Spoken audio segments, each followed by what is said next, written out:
ऐतिहासिक घटनाओं में महत्वपूर्ण बिंदु आपके सामने और है। ये भी ऐतिहासिक घटनाओं में बहुत ही महत्वपूर्ण है और लगभग एग्जामों के अंदर क्वेश्चन आया है। बात हम जो कर रहे हैं वो कर रहे हैं आपके तराइन युद्ध।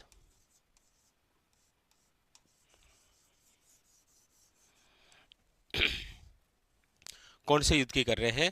तराइन युद्ध की। तराइन जो है वो आपके कहां पर है? तो आप कहेंगे सर तराइन जो है वो है आपके करनाल, हरियाणा। तराइन कहां पर है? तो याद रखिएगा करनाल, हरियाणा में जो है वो आपकी क्या है? तराइन है। यहां पर स्थान है ये। हमें जिन युद्ध को पढ़ना है उसमें एक तो है आपके तराइन का प्रथम युद्ध।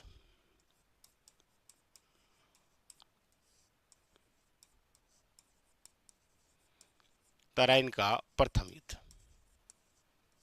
दूसरा जो बिंदु हमें पढ़ना है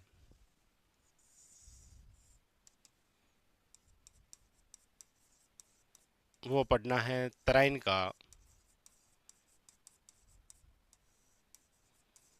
दूसरा युद्ध। तराइन का जो प्रथम युद्ध है वो तो हुआ है आपके 1191 ईस्वी में, और तराइन का जो दूसरा युद्ध है वो हुआ है आपके 1192 ईस्वी में। ये दो युद्ध हुए। तराइन का जो प्रथम युद्ध है ये किन किन के मध्य हुआ है? तो तराइन का जो प्रथम युद्ध है वो है आपके पृथ्वीराज तृतीय और मोहम्मद गोरी के मध्य। तराइन का जो दूसरा युद्ध है वो भी किन के मध्य?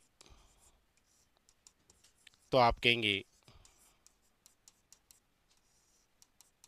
पृथ्वीराज तृतीय वर्सेज मोहम्मद गोरी के मध्य। तराइन का दूसरा युद्ध। तराइन का जो प्रथम युद्ध है पृथ्वीराज तृतीय और मोहम्मद गोरी के मध्य जो हुआ, इसकी वजह आप देखेंगे तो वजह है गोरी द्वारा तबर हिंद पर अधिकार करना। तबर हिंद जिसे आप वर्तमान में भटिंडा पढ़ते हैं।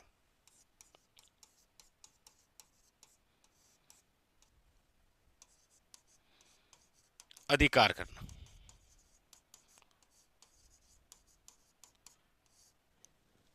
तो तराइन के प्रथम युद्ध की बात हम कर रहे हैं जो कि कब लड़ा गया था?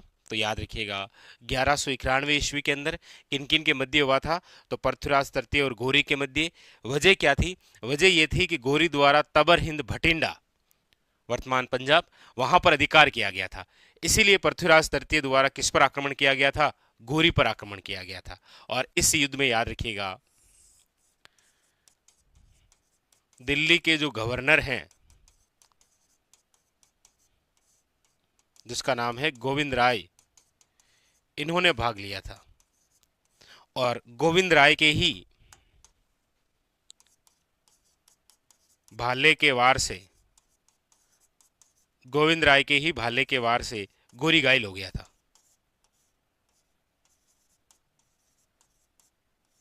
और फिर सेना भाग गई।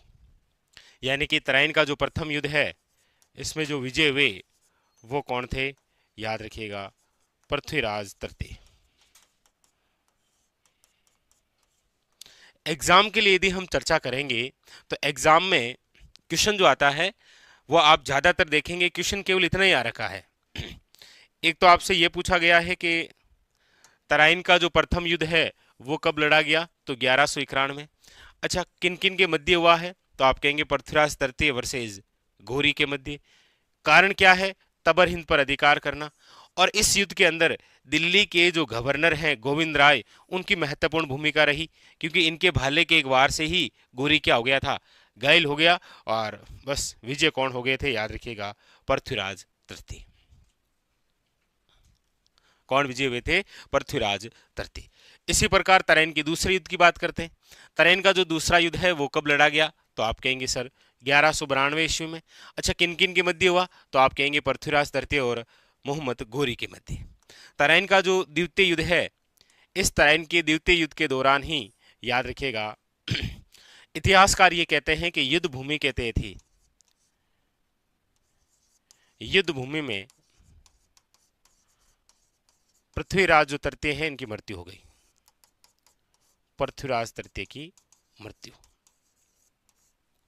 और याद रखिएगा, तराइन के इस द्वितीय युद्ध में ही गोविंद राय की मृत्यु हुई,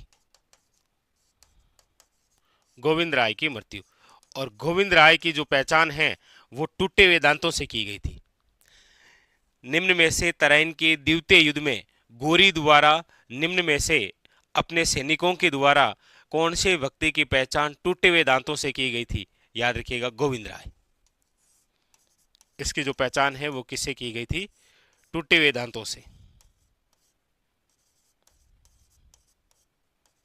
टूटे हुए दांतों से इसकी पहचान की गई थी। और कहते हैं कि इस तराइन के द्वितीय युद्ध में गोरी जो है वो क्या हुआ? विजय हुआ। लेकिन इस युद्ध की जो बात है वो आप पृथ्वीराज रासो, पृथ्वीराज रासो, पृथ्वीराज रासो के अनुसार पढ़ते हैं। पृथ्वीराज रासो आप सब जानते हैं कि पृथ्वीराज जो रासो है इनके जो लेखक हैं वो कौन है? तो आप कहेंगे चंद्रबरदाई। पृथ्वीराज रासो क्या कहता है? पृथ्वीराज रासो ये कहता है कि तराइन के द्वितीय युद्ध के तहत गोरी ने पृथ्वीराज को कैद कर लिया। गोरी ने पृथ्वीराज को पकड़ा, पृथ्वीराज को पकड़कर गजनी ले जाकर कैद कर दिया।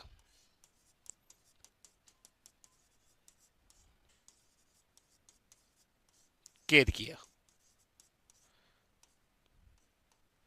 पृथ्वीराज रासो ये कहता है कि तराइन के द्वितीय युद्ध के तहत घोरी ने पृथ्वीराज को पकड़कर गजनी ले जाकर क्या कर दिया? कैद कर दिया और वहां पर जाकर आंखें फोड़ दी।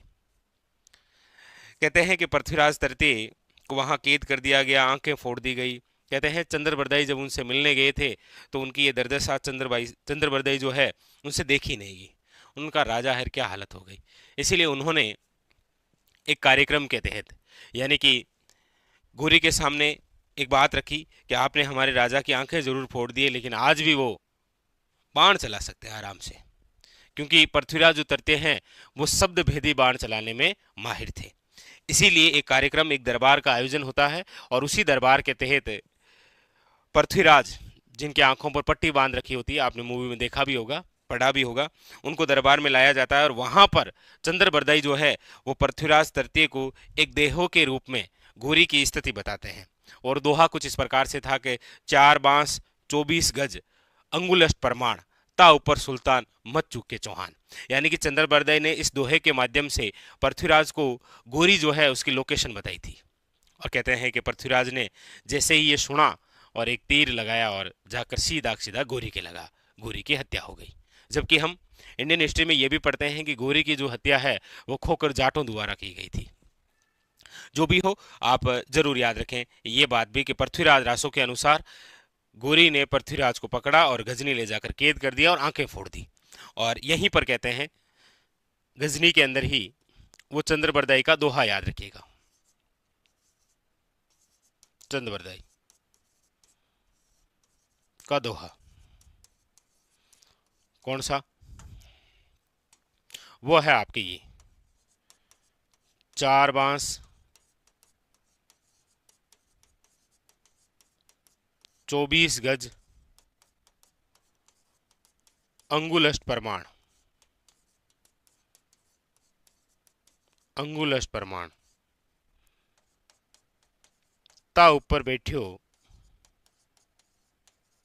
सुल्तान मत चूके चौहान। और जैसे ये दोहा सुना पृथ्वीराज ने घोरी की हत्या कर दी। चंद्रबरदाई जो है याद रखिएगा, इसका जो वास्तविक नाम है वह है आपके पृथ्वी भट्ट। वास्तविक नाम क्या है इसका? पृथ्वी भट्ट। बस। तो ऐतिहासिक घटनाओं में तराइन के जो युद्ध है ये भी बहुत इंपॉर्टेंट है एग्जाम के लिए। हालांकि आप देखेंगे पुराने पेपरों में तो क्वेश्चन जो है वो दो ही तरीके से आया है। एक तो क्वेश्चन पूछा गया है कि तराइन का प्रथम युद्ध कब लड़ा गया, तराइन का दूसरा युद्ध कब लड़ा गया, या फिर आता है तराइन का प्रथम या तराइन का जो दूसरा युद्ध है ये किन किन के मध्य लड़ा गया, और या फिर आता है अगला क्वेश्चन कि तराइन का प्रथम युद्ध कौन विजय हुए थे, याद रखिएगा पृथ्वीराज तृतीय, और तराइन का दूसरा युद्ध कौन विजय हुए थे, तो याद रखिएगा घोरी। इसके अलावा कभी किसी एग्जाम में कोई क्वेश्चन नहीं आया है। हाँ, इस दोहे का जरूर याद रखें, ये दोहा जरूर पूछा गया है, चंद्रबरदाई याद रखिएगा। कौन सी पुस्तक है, तो याद रखिएगा पृथ्वीराज रासो। पूछा भी जाए आपको कि पृथ्वीराज और घोरी के मध्य कुल कितने युद्ध हुए थे, तो आपके सामने हैं 2 युद्ध। लेकिन फिर ग्रंथों के अनुसार पूछा जाए तो फिर उस सिचुएशन में अलग अलग आंसर आएंगे आपके सामने। ठीक है, तो यहां पर क्लियर है तराइन युद्ध। स्टार लगा लीजिए, आपके एग्जाम में ऐतिहासिक घटनाओं में बहुत महत्वपूर्ण घटनाएं हैं जो कि एग्जाम में आती है। तराइन का प्रथम, तराइन का द्वितीय, किन किन के मध्य कौन विजय हो रहा है, और इनसे रिलेटेड कुछ एक दो और विशेष बात। अब फटाफट कमेंट करके बता दीजिए सब कुछ क्लियर है, तो आगे बढ़ते हैं।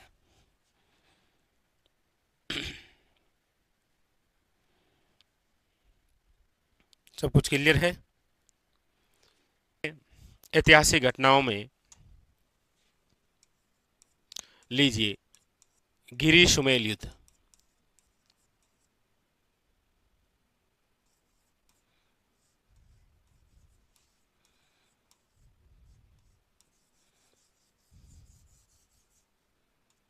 कौन सा युद्ध है आपके सामने? वो है गिरी सुमेल का युद्ध। गिरी सुमेल युद्ध की बात करते हैं तो देखिए, सबसे पहले ये जो गिरी सुमेल का युद्ध है ये आपके कब लड़ा गया, तो आप कहेंगे गिरी सुमेल का जो युद्ध है वो लड़ा गया है आपके 5 जनवरी 1544। डेट सहित याद रखिएगा,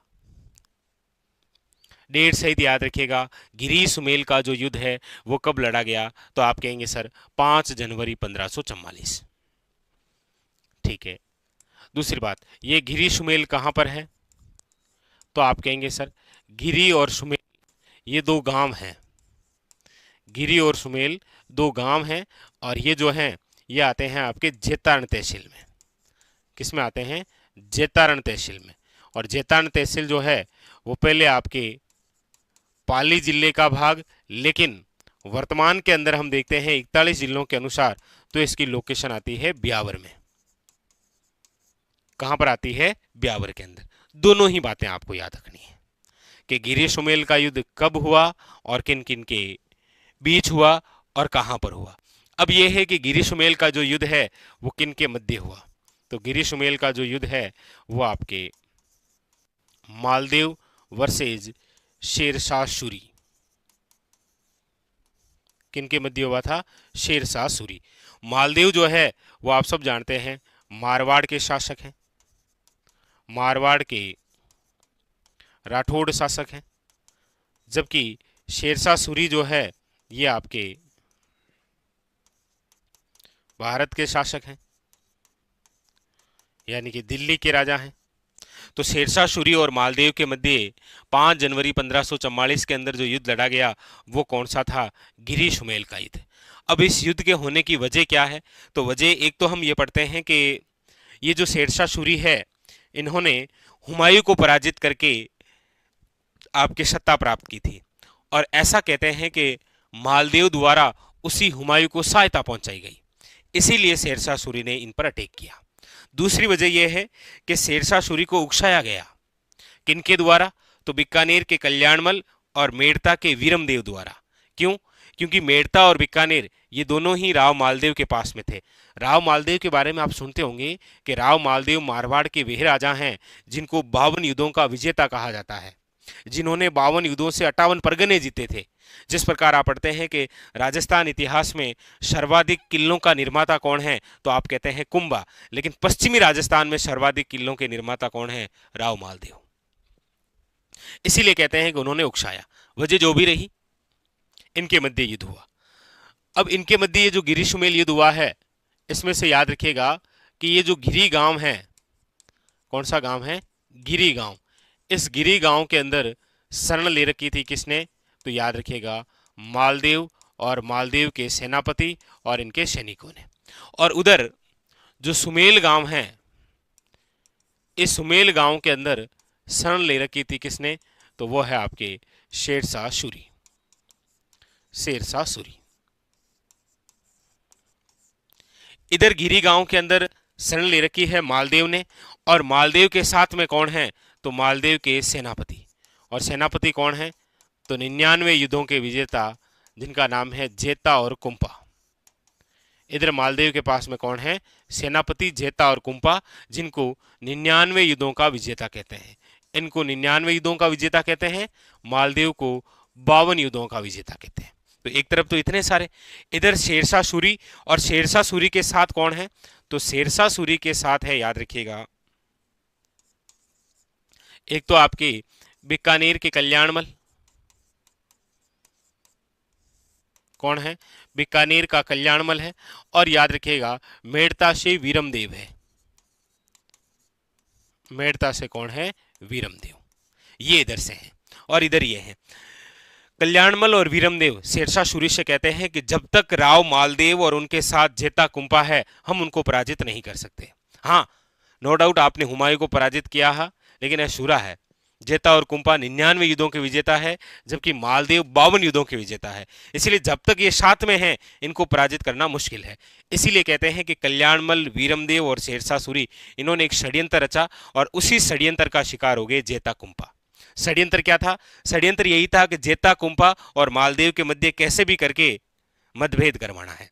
और कहते हैं कि जहां जेता और कुंपा ठहरे हुए थे, उस कैंप के बाहर कल्याणमल और वीरमदेव ने वहां दिल्ली की कुछ मुद्राएं इधर उधर और एक दो पत्थर वत्थर जो है, पत्र लिखने वाला ना, वो इधर उधर फेंक दिए और मालदेव को ये सूचना पहुंचा दी कि आपके जो सेनापति हैं वो तो शेरशाह सूरी से मिल गए हैं।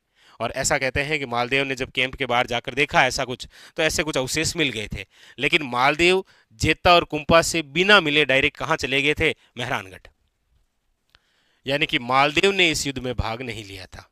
ये तो युद्ध शुरू होने से पहले ही कहाँ चले गए थे? मेहरानगढ़ चले गए। इसीलिए तो कहते हैं कि राजपूताना के एकमात्र ऐसे शासक जिनको भारतीय इतिहास बदलने का मौका मिला था, वो थे मालदेव।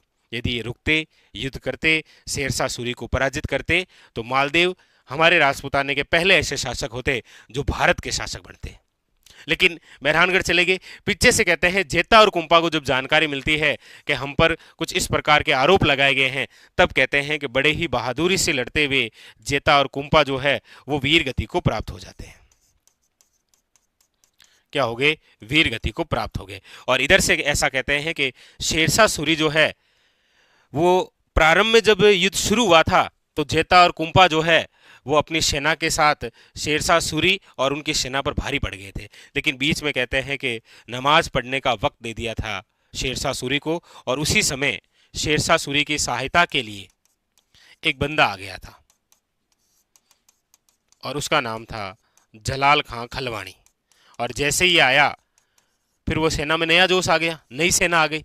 एक तो काफी समय से लड़ रहे थे सैनिक, तो वो तो उस हिसाब से हो गए थे, लेकिन एक बिल्कुल फ्रेश नई सेना आई है। बस ये सेना आई और इन पर भारी पड़ी। जेता और कुंपा वीर गति को प्राप्त हो गए, वीरता से लड़ते हुए। पीछे से शेरशाह सूरी हारते हारते जीत गए। और विजय होने के बाद में इन्होंने एक कथन कहा था, शेरशाह सूरी ने कहा था कि मैं मुट्ठी भर बाजरे खातिर हिंदुस्तान की बात साथ खो देता। यानी बोलियो सूरी राजियों गिरी गाट गमशान, मुट्ठी खातिर बाजरे खोदे तो हिंदवान। यानी कि विजय होने के बाद में इन्होंने एक कथन कहा था। क्या कहा था? मैं मुट्ठी भर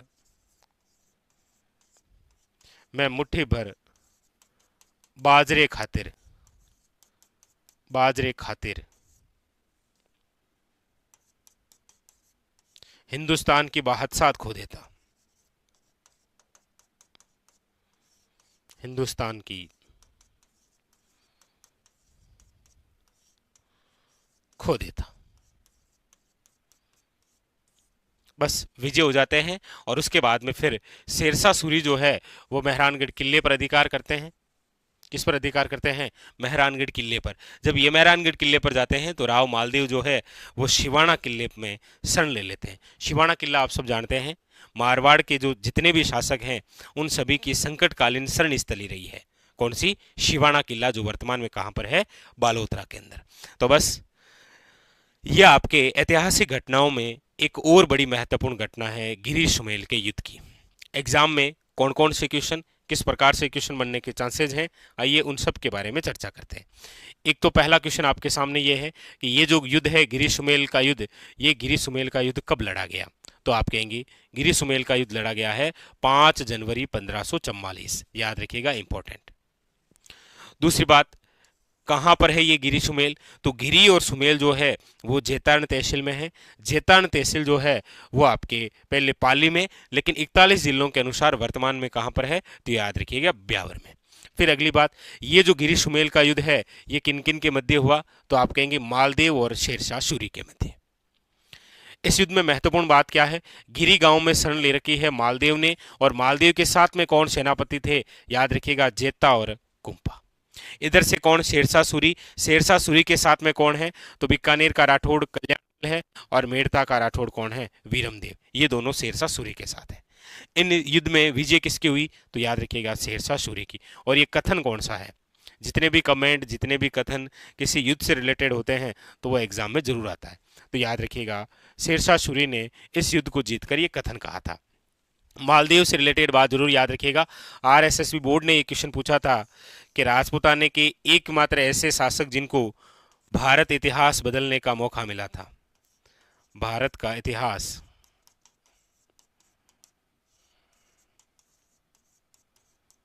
बदलने का मौका मिला। अगर ये रुकते, युद्ध में भाग लेते, शेरशाह सूरी को पराजित करते, तो मालदीव जो है वो हिंदुस्तान के शासक बनते। लेकिन वो तो आगे की बात। ये है आपके एग्जाम के लिए प्रमुख और ऐतिहासिक घटनाओं में महत्वपूर्ण बात, जिसका नाम है गिरी सुमेल का युद्ध। कंप्लीट है? क्लियर है? एक बार कमेंट करके बताइए, फटाफट कमेंट करिए कि सब क्लियर है। तो चलिए फिर आगे।